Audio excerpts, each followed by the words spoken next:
Bienvenidas y bienvenidos a este primer capítulo de Nutrición Evolutiva. La verdad que estoy muy contento de poder lanzarme en esta plataforma, en YouTube. Y bueno, lo primero de todo me voy a presentar. Soy Juan Bola, soy nutricionista, licenciado en la Universidad de Zaragoza. Además también estudié actividades físicas y deportivas y me considero escritor.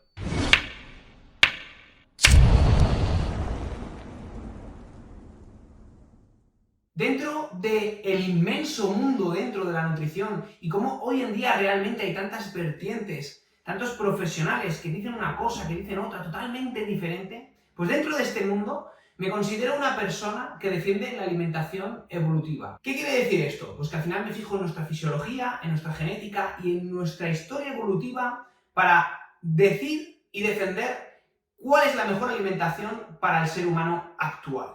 Por ello, defiendo la alimentación baja en carbohidratos, tipo paleo, tipo cetogénica. Hay diferencias entre ellas y iremos viéndolo a lo largo de estos capítulos de nutrición evolutiva, pero yo personalmente abogo porque hay que hacerlo de forma intermitente. Es decir, hay que hacer una alimentación baja en carbohidratos y luego en otras épocas muy baja en carbohidratos, que sería la tipo cetogénica. Jugar con el carbohidrato, la grasa y la proteína.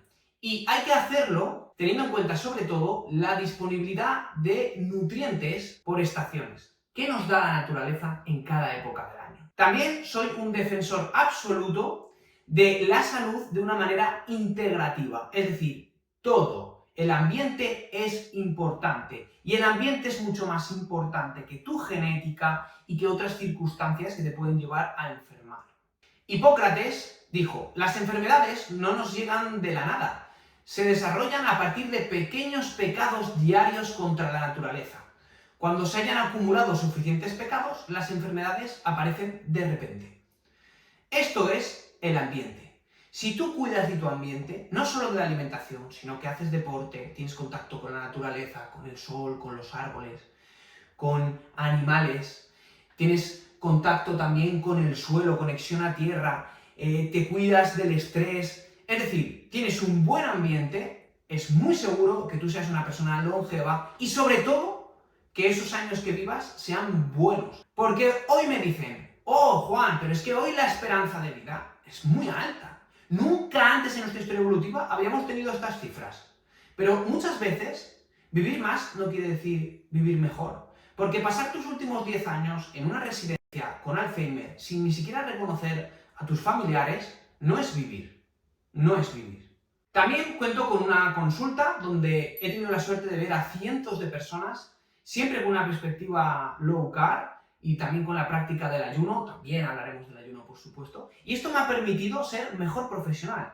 Porque al final crezco con ensayo-error y crezco con personas que tienen ciertos problemas, que no dan con las teclas. Y esto me ha permitido ver patrones y me ha permitido entender mucho más a fondo lo que son las alimentaciones bajas en carbohidrato y, por supuesto, también la práctica del ayuno. Abro este canal porque considero que es súper importante que la gente empiece a despertar dentro del mundo de la alimentación y se den cuenta de que tenemos que comer de una forma mucho más cercana a nuestra historia evolutiva, que es lo que ha marcado nuestra genética y nuestra fisiología actual. Sin más dilación, hoy empezamos con el primer capítulo y creo que es obligatorio hablar de la glucodependencia.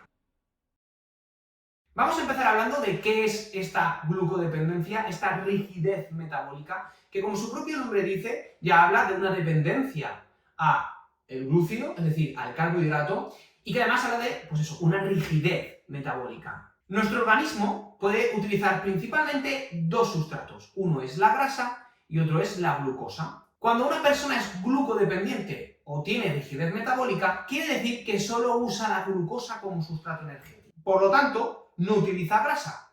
Algunos de los síntomas de rigidez metabólica o glucodependencia, a partir de ahora lo vamos a llamar glucodependencia, es fatiga constante, irritabilidad, cambios de humor, neblina mental, sobre todo cuando nos llega el hambre, dificultad para perder peso o facilidad para generar grasa, hipoglucemias que son constantes a lo largo de las semanas, también hambre constante, ¿no? Tengo hambre, tengo que comer continuamente, ¿no? Esas personas que comen 4, 5, 6 veces al día y dicen: no lo hago por gula, lo hago por necesidad.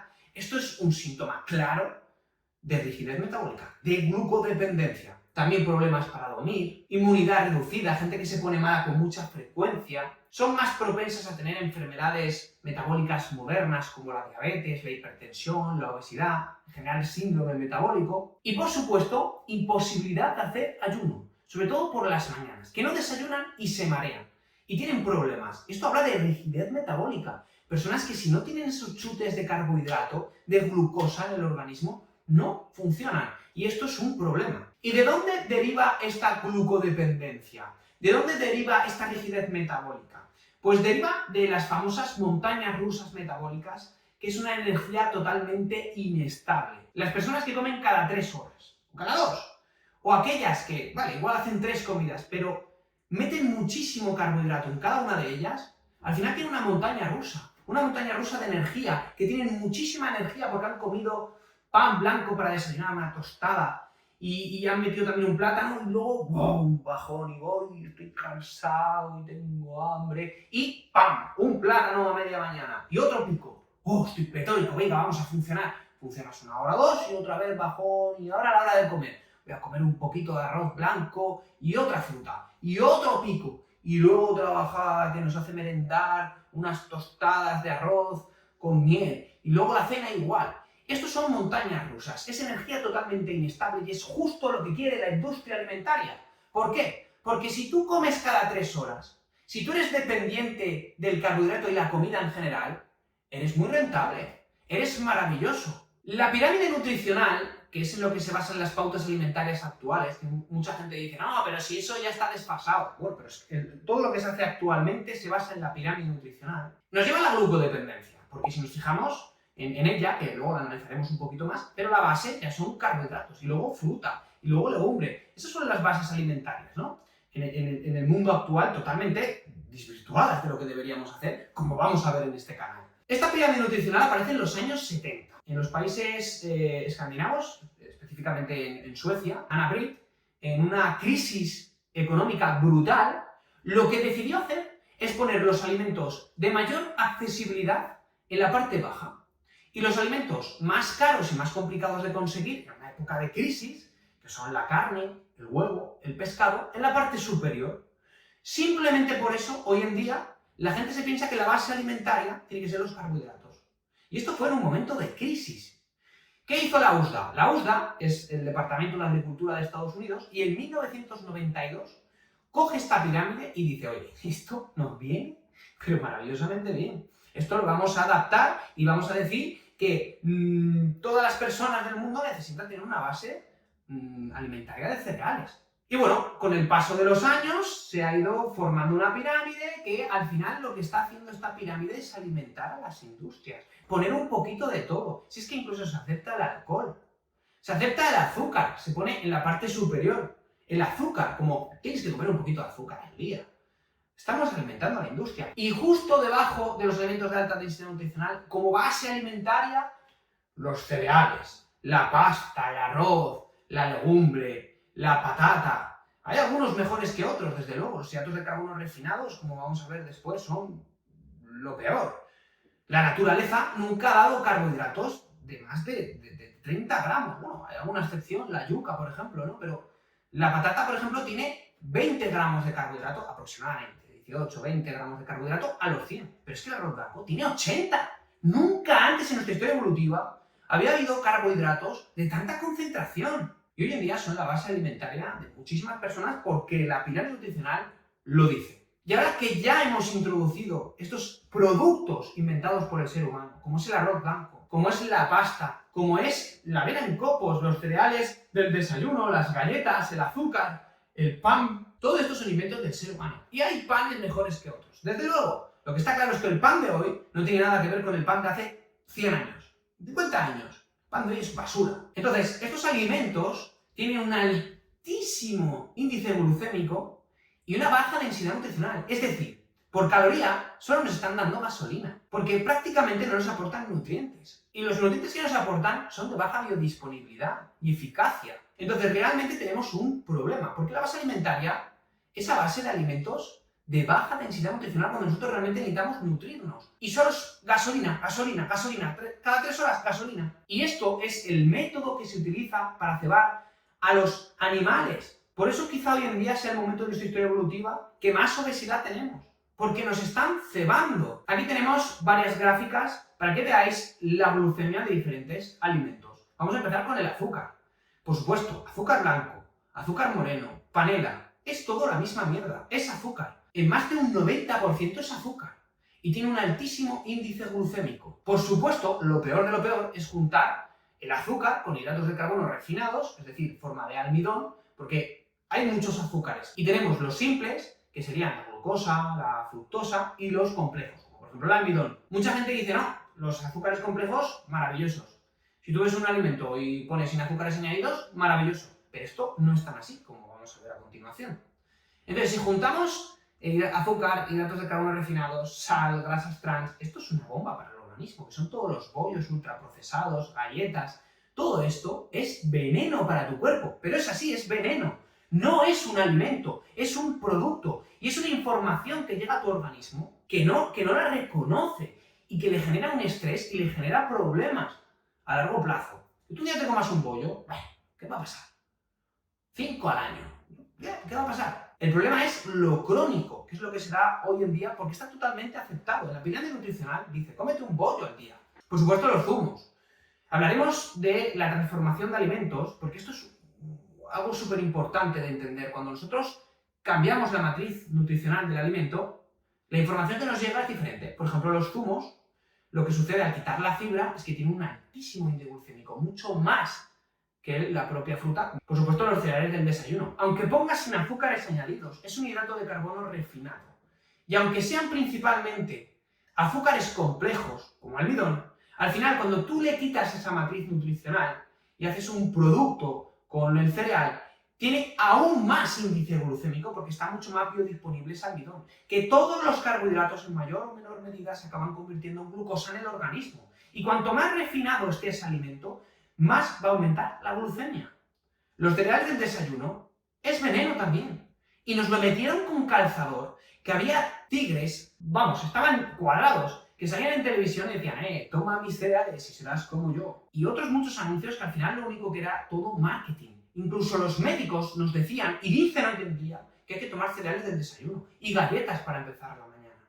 Esto es terrible, porque nunca antes en nuestra historia evolutiva lo habíamos hecho. Son productos que enferman a largo plazo. Aquí tenéis una pequeña gráfica que simula qué cantidad de azúcar, porque al final es lo que hablamos, ¿no? Todos los carbohidratos en mayor o menor medida aumentan la glucemia.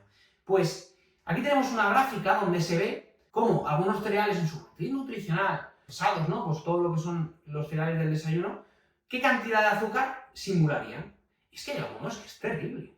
Porque si tú ves 80 gramos de carbohidrato a los 100, eso es una bestialidad que nunca antes se había dado en nuestra historia evolutiva, de verdad. Por mucho que pongas sin azúcares añadidos. Y luego ponga, no, solo tiene 2 gramos de azúcar simple, naturalmente presente. Bueno, pero es que los azúcares complejos también son un problema en grandes cantidades. Por ejemplo, vamos a empezar a ver alimentos que son ricos en almidón, muy bajitos en azúcares simples, pero que tienen un altísimo índice glucémico. Y una carga glucémica también, porque mucha gente dice, no, lo importante es la carga glucémica. Mirad el arroz blanco. Es que es terrible la carga que tiene y el índice glucémico. El pan blanco, por supuesto, también, todo lo que son pan bimbos, todo esto. Estos son bombas de glucemia que nos llevan a esa glucodependencia, a esa rigidez metabólica, que yo solo funciono con picos de glucemia. Por supuesto, la pasta. Cuanto más refinada, peor. Las tortitas que se nos dijo que eran súper beneficiosas, que eran buenísimas, las tortitas de arroz, las de maíz. Una merienda estupenda. Pues mira, una merienda, el pico de glucemia que te genera. Y además hay que tener en cuenta que las tortitas de arroz, por ejemplo, son uno de los alimentos más ricos en arsénico. O sea, mucho cuidado con esto, que encima nos dicen que es saludable. Aquí quiero lanzaros una pequeña reflexión. Porque mucha gente dice, no, es que no hay que tomar el hidrato de carbono refinado, que sería el arroz blanco, hay que tomarlo integral. Pues si nos fijamos en esta gráfica, vemos que la glucemia es prácticamente igual. Es muy similar. Y estas son cosas que vamos a ir viendo a lo largo de los capítulos. Pero tenemos que darnos cuenta de que nuestra historia evolutiva era casi imposible hace 30.000 años, 20.000 años, conseguir 100 gramos de arroz de forma crónica todos los días. Era imposible. Imposible. Aquí, otra vez, os pongo otra gráfica que simula qué cantidad de azúcar estaría ligada a esos alimentos, muchos integrales, ¿no? Pero que, al final, tiene una gran carga de azúcares, tanto simples, en este caso menos, los cereales tienen muy poco azúcar simple, pero tienen muchísimo almidón. Y cuanto más refinemos esos cereales, mayor será la respuesta glucémica. Vale, hemos visto cómo realmente los alimentos ricos en almidón, cuanto más refinados, peor. Y también, por supuesto, pues el azúcar, los zumos, cómo realmente todo esto nos lleva a la glucodependencia y esa rigidez metabólica. Pero hay otros alimentos que están ocultos, que realmente pensamos que son súper saludables, porque se nos lo ha dicho desde hace muchísimos años. Y el run run, y el run run, y el run run, y la fruta, que es buena la fruta. Y la fruta, hay que cogerla con palillos. La fruta no es que sea mala. Mucha gente dice, no, la fruta es mierda. Esto no, por favor. Esto no. Porque la fruta es interesante, sobre todo en algunas épocas del año. Pero no es bueno desayunar todos los días 3 piezas de fruta. O tomarse todos los días 3, 4 piezas de fruta. No. Porque si vemos las glucemias, son muy elevadas, pero muy elevadas. Sobre todo cuando las comemos solas. Si las comemos acompañadas con grasa y proteína, la glucemia baja, desde luego, pero aún así sigue siendo alto. Y esto realmente predispone. Cuando tú metes todos los alimentos anteriores que hemos hablado y metes también fruta, al final es todo una bomba glucémica. Y podemos ver más ejemplos. La papaya, el melón. Y esto sucede porque realmente la fruta está modificada. No en su genética de decir el hombre ha metido ahí y ha cambiado el ADN y tal. Ha pasado. Pero realmente la fruta que comemos hoy en día no es la misma que la de hace cientos de años, porque el hombre ha jugado con la hibridación, la selección artificial. Es decir, coger atributos que me interesan. Yo cojo una sandía que me ha salido y, oye, qué sandía me ha salido más grande. Y cojo la más grande. Y cojo otra sandía que, qué pocas pepitas tiene esta sandía. Y cojo las semillas y las hibrido. Y el siguiente cosecha otra vez. Hibridación, hibridación, hibridación. Esto es lo que se llama selección artificial. Y cojo los atributos que me interesan, hibrido, hibrido, hibrido, y al final tengo una sandía que antes era así, y ahora es así. Y eso lo ha hecho el hombre, y en muy pocos miles de años, sobre todo últimos 100, 200 años, ¿no? Pero, claro, ¿cómo sería la fruta ancestral, la que tú conseguirías hace 30.000 años en el campo, que crecía silvestre? Pues serían bayas, como las moras, como las frambuesas, como los arándanos, serían así pequeñitas, muy pequeñas. Entonces esto es algo que también tenemos que tener en cuenta. Hoy la fruta es enorme, es muy grande, casi no tiene fibra y tiene un altísimo índice glucémico. Entonces no estamos diseñados para comernos 3 piezas de frutas de estas, ¿vale? Pero sí podemos comer una. O si queremos hacer estrategias de dieta cetogénica a lo largo del año, pues está claro que la fruta no nos va a ayudar porque nos va a sacar de cetosis. Y hablaremos de la dieta cetogénica y hablaremos de sus beneficios, y hablaremos de cuándo se sale y cuándo no. O sea, al final este canal está para hablar de todo esto y que entendáis todas las bases y por qué hay que hacer una nutrición especialmente baja en carbohidratos, ¿no? Pero esto tiene que quedar ya claro. La fruta moderna hay que cogerla con palillos. Y por supuesto, otro punto, la miel. Porque ahora hay una tendencia de carnívora con fruta y miel, y se hinchan a carne y se echan a fruta. Y esto realmente, si no eres una persona muy activa y con poco estrés, es un peligro. Es un peligro porque al final entras en dinámicas complicadas. Entonces, cuidado con este tipo de alimentaciones que incluyen mucha miel, porque la miel también tiene muchos azúcares simples y tendrá sus beneficios, desde luego, comprobadísimos, pero son estrategias. Yo, por ejemplo, la miel la tomo a veces cuando estoy muy malo de virus, me refiero. Vamos a hablar ahora un poquito de los problemas de la glucodependencia y cómo realmente se están mostrando en la sociedad actual. La glucodependencia se ha vinculado con la inflamación crónica de bajo grado, que es lo que está matando hoy en día a las personas. Es lo que deriva en multitud de enfermedades actuales.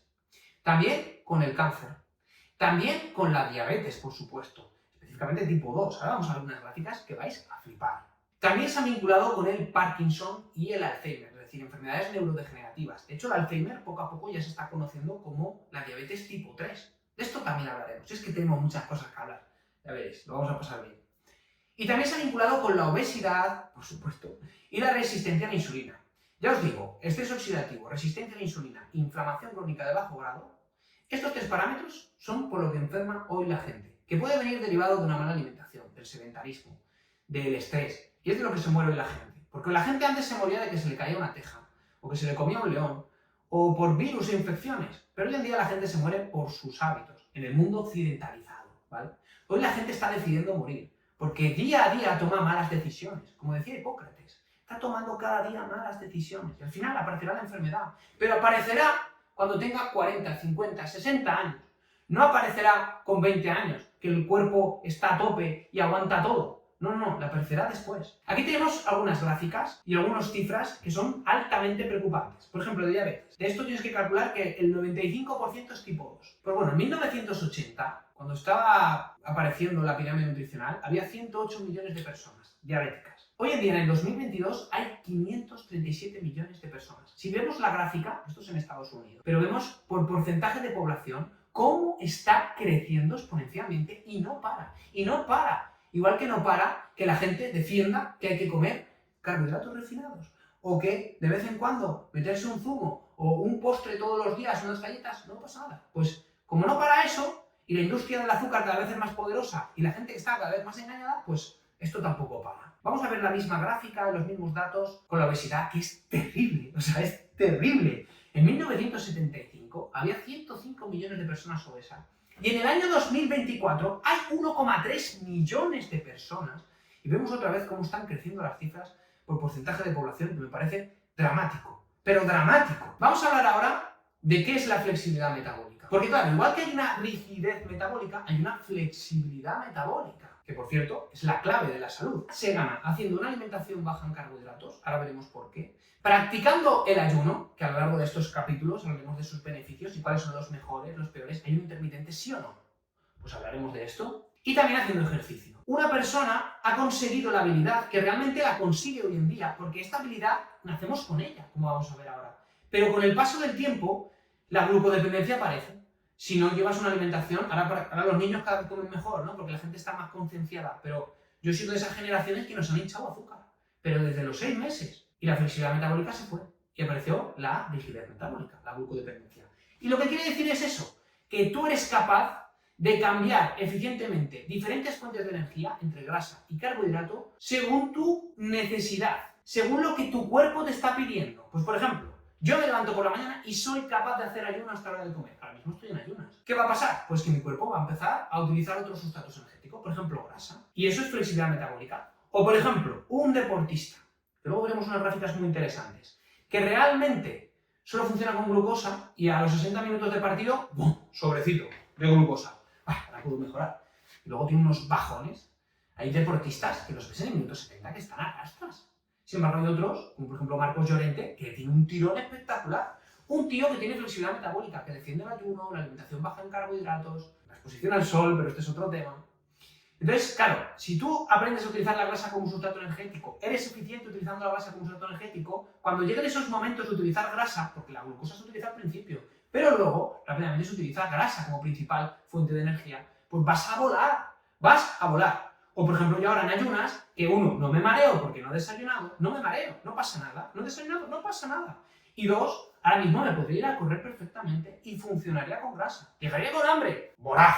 Y no hay nada más bonito que comer con hambre, porque la gente hoy en día come por gula. Y una de las frases que más me gustan, que más digo, que me la dijo mi padre y que me marcó para el resto de mi vida, es que no vivimos para comer, comemos para vivir. Y esto es algo que hay que empezar a entender. Que sí, que comer es muy emocional. Hoy en día eso es un problema que hablaremos. Pero lo que quiero decir es que al final tú te puedes dar tu capricho. A mí me encanta la tarta de queso, pero me la como de vez en cuando.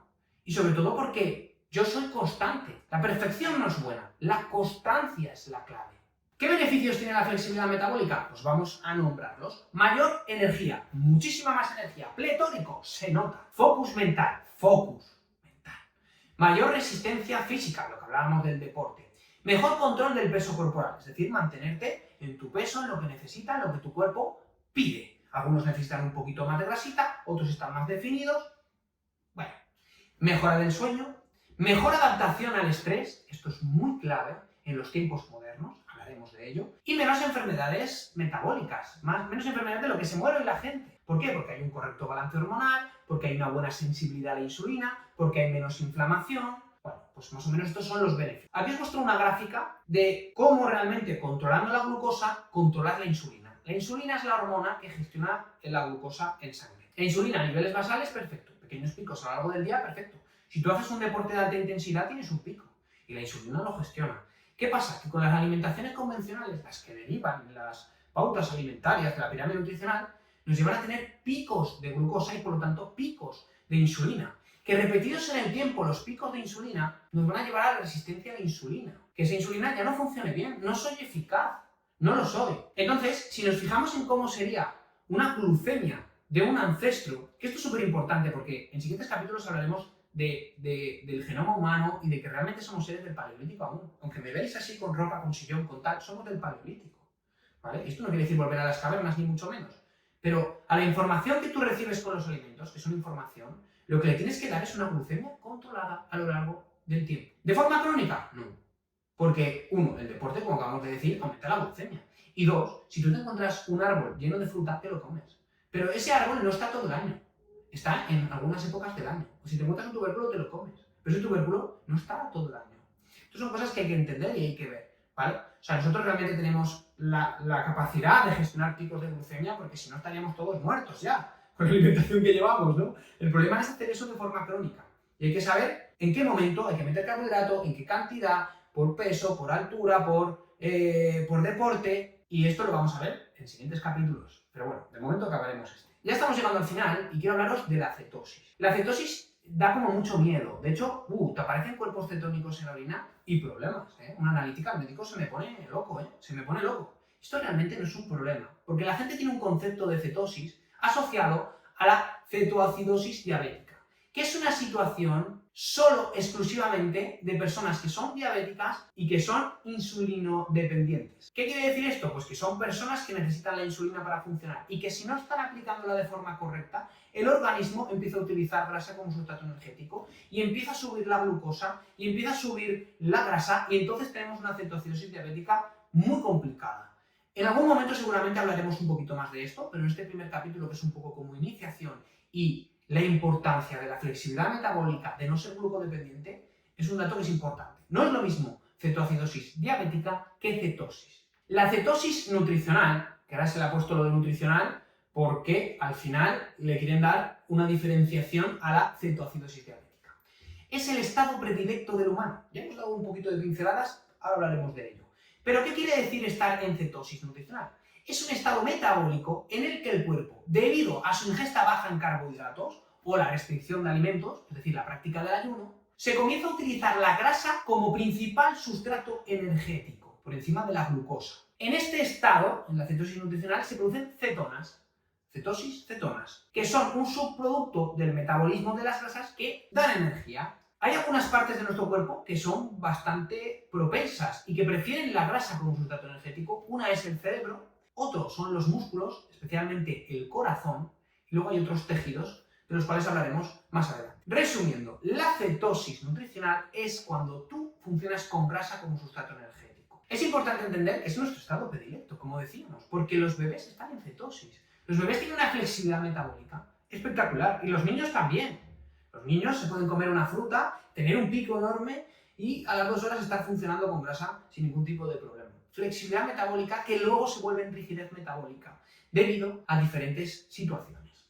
Como dato importante, y ya metiendo ciertas cositas, es importante entender que la leche materna es muy rica en grasa saturada, en colesterol y en sodio, que son 3 de los nutrientes más machacados por el dogma de salud actual. Y que, como veremos más adelante en otros capítulos, realmente su consumo ha sido plano. A lo largo de las últimas décadas ha sido plano, no ha habido un pico. No ha habido un pico, como el pico de azúcar que sí que ha habido, o el pico de consumo de aceites, de semillas, que es brutal para la salud, es malísimo. Por lo tanto, ¿cómo un bebé pierde esa flexibilidad metabólica?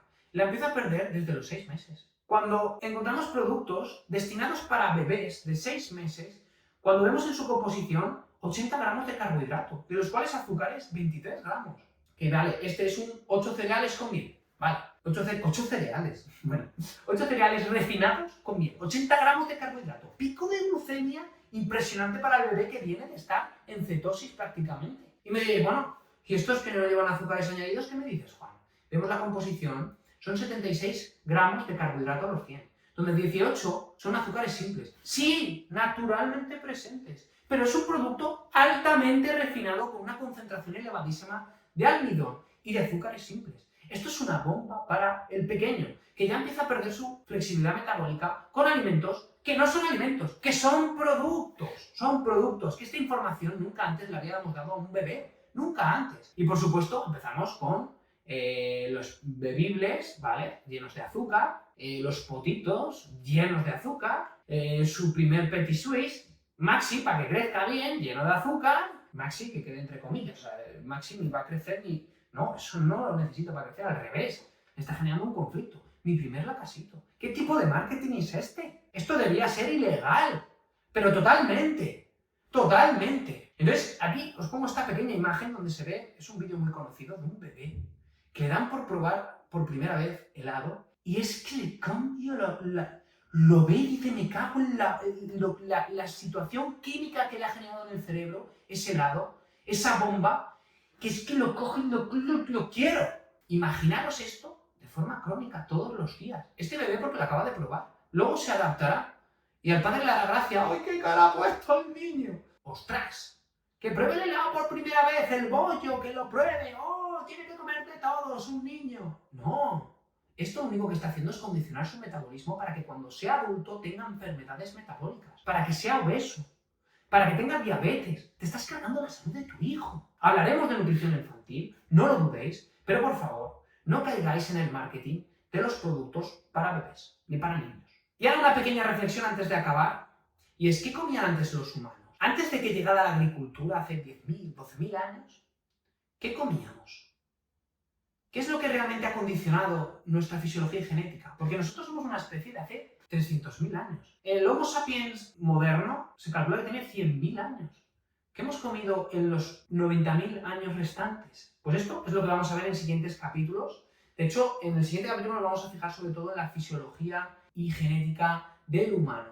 ¿Por qué realmente estamos hechos para comer carne? Y por último, reflexión también, importante. ¿Cómo era el clima hace más de 10.000 años? Cuando acaba la última glaciación. Porque la última glaciación, que es la glaciación Würm, se da en Europa, empieza aproximadamente hace 110.000 años y acaba alrededor de unos 20.000 años. Y se considera que finalmente acaba esa glaciación hace 11.700 años. ¿Qué comíamos en una glaciación? Mamuts, seguramente. De hecho, se sabe que el Homo sapiens acabó con toda la megafauna del planeta. Que sí, que cambios climáticos y todo fue, porque al final todo es multifactorial. Todo es multifactorial. Pero que el humano se alimentara de grandes animales, porque era mucho más fácil dar de comer al clan con un mamut que recolectando o matando aves. Que sí, que matarían aves. Si ven un conejo lo mato y me lo llevo a casa. Pero, ¿qué es más fácil? Si va a pasar el invierno duro, cazar 2 mamuts y conservar los alimentos de alguna manera. Hace un rato os hablaba un poquito de la cetosis nutricional y de los sustratos energéticos. Y para acabar un poquito también dando una pincelada de la importancia de la alimentación baja en carbohidratos en el deporte, quería hablaros un poquito de dónde vienen nuestros sustratos energéticos. Tenemos que tener en cuenta que de glucógeno, el glucógeno, digamos que son las reservas de glucosa en el organismo. Son muy fáciles de rellenar. Están principalmente en el músculo y en el hígado, ¿vale? En el hígado se mantienen, incluso llevando una alimentación baja en carbohidratos, por diferentes mecanismos que hablaremos de ellos. Pero en el músculo tenemos que tener en cuenta que es una reserva de entre 1.200 a 1.600 calorías en forma de glucógeno. Entonces tenemos que tener en cuenta que de grasa, una persona sana, saludable, sin que esté obesa ni sobrepeso, que esté bien, tiene 126.000 calorías almacenadas de grasa. Y esto es un reflejo de dónde venimos y de nuestras necesidades. Porque realmente estamos mucho más acostumbrados a utilizar grasa como sustrato energético que glucógeno. Muchísimo más.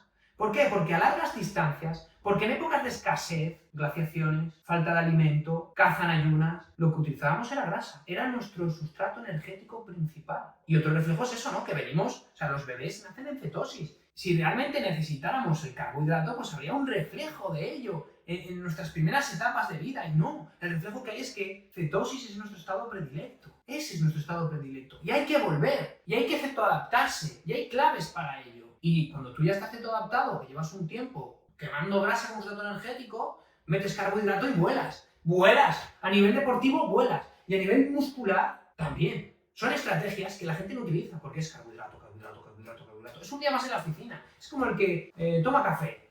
El primer café me cago en la leche, estoy en las nubes, ¿no? Y luego al día siguiente ya necesitas 2. Y a los 2 meses estás tomando 3 ya para conseguir el mismo efecto que tenías 1. Y a los 3 años ni te acuerdas. Es café, punto y final. Me tomo uno por la noche, a mí no me hace efecto. Eso es un problema. Eso es un problema, pero eso es otro tema. A lo que voy es que si tú haces lo mismo con el carbohidrato, todos los días carbohidrato y carbohidrato y carbohidrato y carbohidrato, es un día más en la oficina. Y jugar con restricciones. Restricciones, ¡ay, qué palabra más fea! Pues sí, con restricciones. Quitar el carbohidrato de alto índice glucémico y en general llevar una alimentación cetogénica, quitando fruta, tubérculos, y lo haces durante unos meses y vuelves y es un boom, te lo digo, es un boom. Y además es que es mucho más saludable tener flexibilidad metabólica, lo que hablábamos, ¿no? En el deporte es súper importante, porque claro, cuando tú eres una persona joven, que hace deporte, echarte a carbohidratos siendo deportista parece como que no hay problema. Pero realmente luego da muchos problemas. Aquí tenemos un estudio que es súper interesante, que si tenéis algo de tiempo, leerlo, porque os va a interesar muchísimo. Donde se ve claramente que las personas que llevan una alimentación baja en carbohidratos y son deportistas, queman muchísimo mejor grasa como sustrato energético. Y esto es súper importante, porque al final, en un deporte, tú tienes que utilizar grasa como sustrato energético. Cuando eres atleta, tienes que tener esa capacidad. Y lo que se ve, y es lo jodido, que realmente las personas que llevan una alimentación alta en carbohidratos, que tienen rigidez metabólica, glucosa, glucosa, glucosa, glucosa, 60 minutos de carrera, glucosa, prórroga, glucosa, lo que se ve es que tenían unos niveles de azúcar en sangre nocturnos, de prediabéticos. Estaban fatal. Y por eso muchos deportistas, cuando de repente dejan de hacer deporte, acaban como una bola, o enfermos. O quizá por eso hay tantos problemas de muertes súbitas. Porque el corazón está petado. Y el corazón es un músculo que prioriza la grasa como sustrato energético. Y esto es algo que hablaremos más adelante. Pero lo que está claro es que para un deportista la clave es la flexibilidad metabólica. Y la cetoadaptación, por supuesto, que eso es previo a eso. Al final de cada capítulo voy a hacer como pequeñas conclusiones. Y hoy tengo 2 conclusiones importantes. Somos una especie con flexibilidad metabólica, pero el sistema alimentario actual, las creencias actuales, también sociales, nos llevan a la glucodependencia, a la rigidez metabólica. Y eso nos lleva a enfermar a largo plazo. Hay que volver a la flexibilidad metabólica. Esta es la segunda conclusión. Hay que volver para vivir plenos, para tener salud, para vivir muchos años, pero para vivir bien, no para sobrevivir muchos años y con, si es que tengo que tomar 6 pastillas y tal, y no sé qué. No, para vivir bien, plenamente. Espero que os haya gustado este primer capítulo de Nutrición Evolutiva. Tengo muchísimas ganas de seguir haciendo, de seguir compartiendo y de que sigáis entendiendo la importancia de una alimentación baja en carbohidratos, de la práctica del ayuno, por supuesto, del deporte, del contacto con la naturaleza. Todo. Vamos a hablar del ambiente que tienes que tener para vivir de una forma plena y llegar a los 100 años. Nos vemos en el siguiente capítulo.